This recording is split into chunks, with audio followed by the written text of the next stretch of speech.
All right, so today's lesson 2.1, we're going to graph absolute value functions. And just as a reminder, let's put the definition of absolute value in our notes. And absolute value is the distance a number is from 0 on the number line.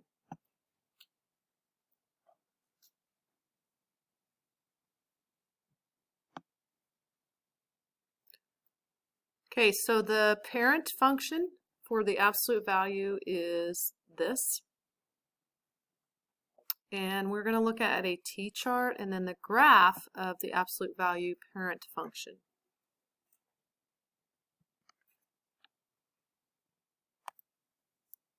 Okay, so we're going to use this equation.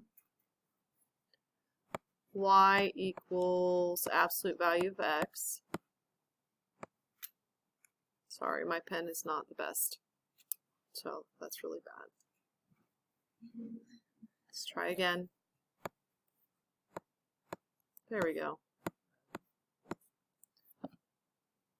Okay, and we're going to fill in our t-chart for those values. So when we plug a -2 in for x, the absolute value means it's -2 is 2 units from 0. So our answer there is 2. When we plug in a -1, the absolute value of a -1 is 1 because it's 1 unit away from 0. 0 is 0 units away. Positive is 1 unit away, and positive 2 is 2 units away. So then let's come over here and graph these points.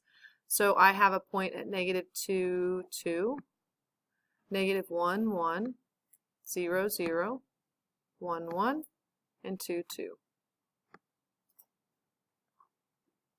And when I connect those points,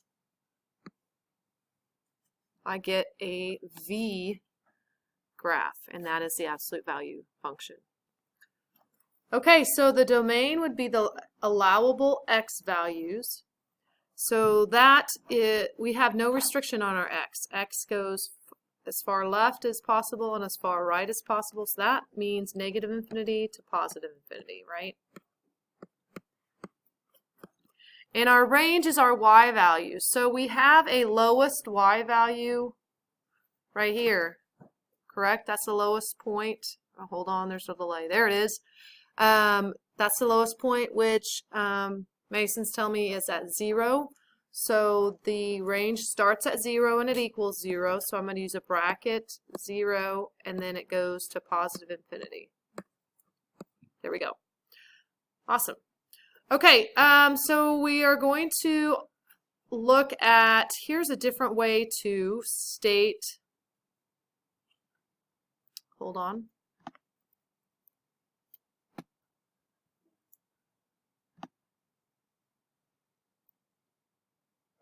This is what can happen to the absolute value function equation. It can look like that. So I want you to write that down, and then we're going to talk about what each of those variables, how each of those variables vary or change the parameters of the parent function. So write that down. Okay, so the variable a in that equation represents a vertical compression or stretch. And we looked at graphs earlier in an earlier section about how that changes our graphs. And then, so 1 over b is a horizontal compression or stretch, depending on the value of b, whether it stretches it or compresses it.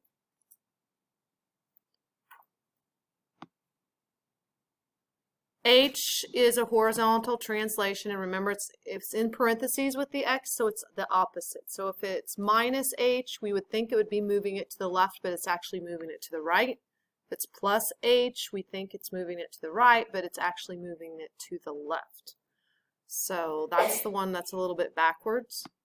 And then, bless you, k is the vertical translation, so it's just up or down.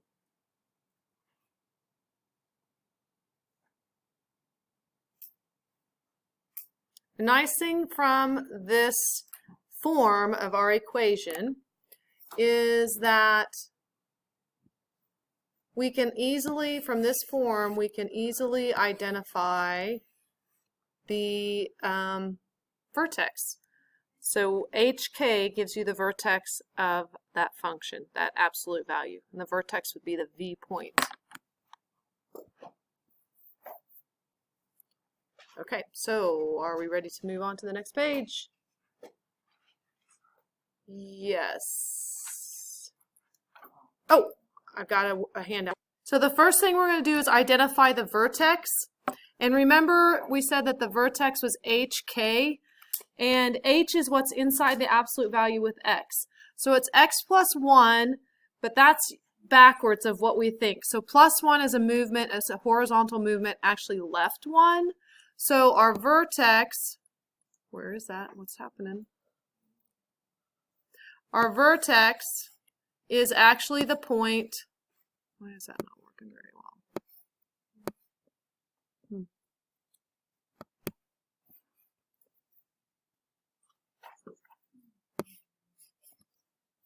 I don't know what's happening with my pen. Anyway, vertex is -1, 4.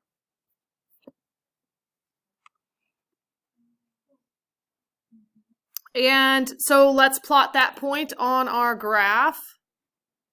-1, 4 is 1. There we go. 1, 2, 3, 4. Oh, that's -1, -4, right? My fault. That should be -1, -4. Is that what you're getting at? Okay, so we're going to plot that point on our graph, -1, -4, right there, roughly. And there it is. Okay, so the nice thing about the absolute value function is that it has a line of symmetry that cuts it in half. And so I'm going to draw that for you. Bless you.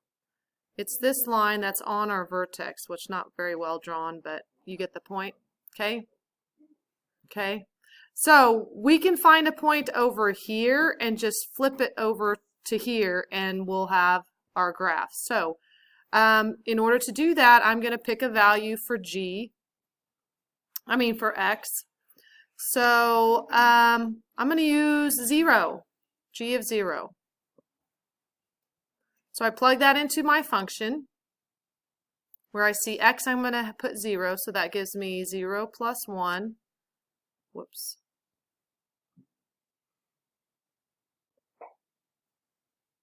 And then I'm going to subtract 4. So 0 plus 1 is 1. The absolute value 1 is 1 minus 4 is a -3. So that gives me the point 0, -3. I'm going to plot that on my graph.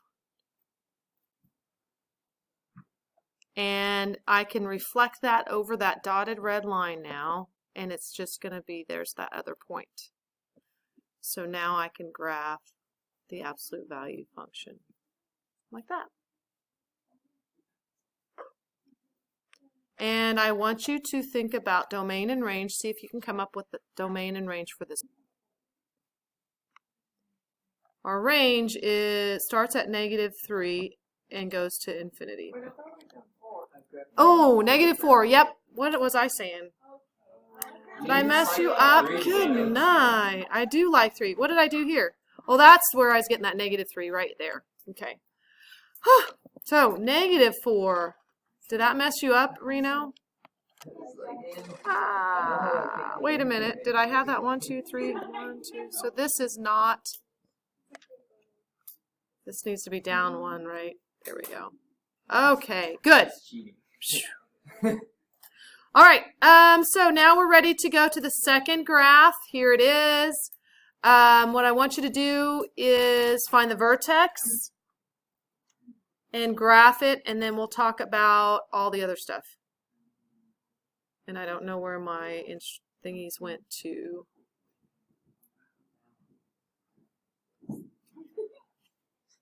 Stop my recording. Where did that go?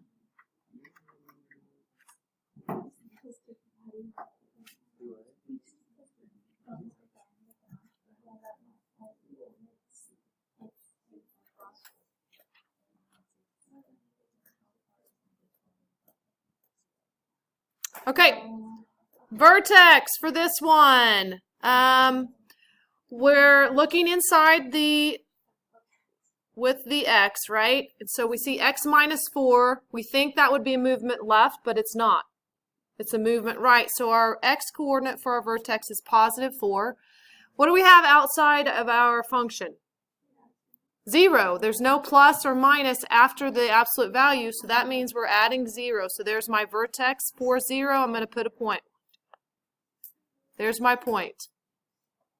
Now remember, I have an axis of symmetry that is on that same line as the vertex. And so if I find a point on one side or the other, I can just flip it across that line, and it will give me the other point. So I'm going to plug in 3, thank you, for x, and evaluate to give me another point. So we plotted the point 4, 0 as the vertex, and then we plugged in 3 to our function and got the point 3, 2. So I'm going to plot that on here.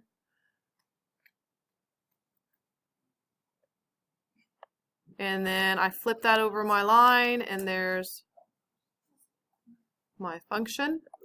And domain, Savannah, restrictions on the domain, on x.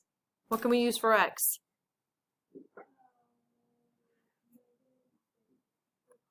Yep, we can use everything. Okay, and then range. Nathan, what's our lowest point? 4, 0. What is the y coordinate of 4, 0? What, of the point 4, 0, the y coordinate is the second one, which is 0. So our range starts at 0 and goes to positive infinity. Yes. So the vertex, where did I do that?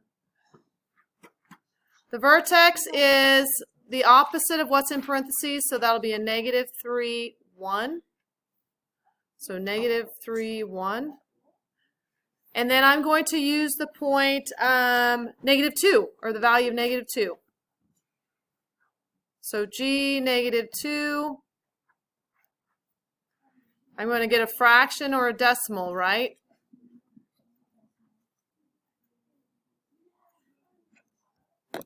Negative 2 plus 3 is 1. 1 times 1/5 is just 1/5. And when we take the absolute value of 1/5, we still get 1/5. 1/5 plus 1 is 1 1/5. So we're going to plot the point negative 2, 1 1/5. So that's going to be an estimate about right there. And the domain goes from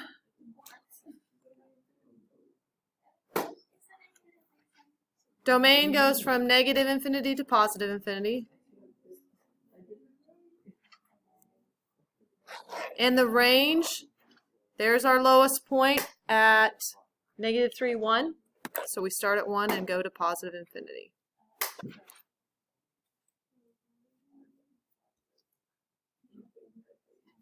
Okay, so your assignment today, you're going to go put this on your assignment log. I gave you graph paper. It is from page 54. 7 through 10, 4 problems. 7, 8, 9, 10. Yep, 4 problems. There we go. Have those ready to go tomorrow.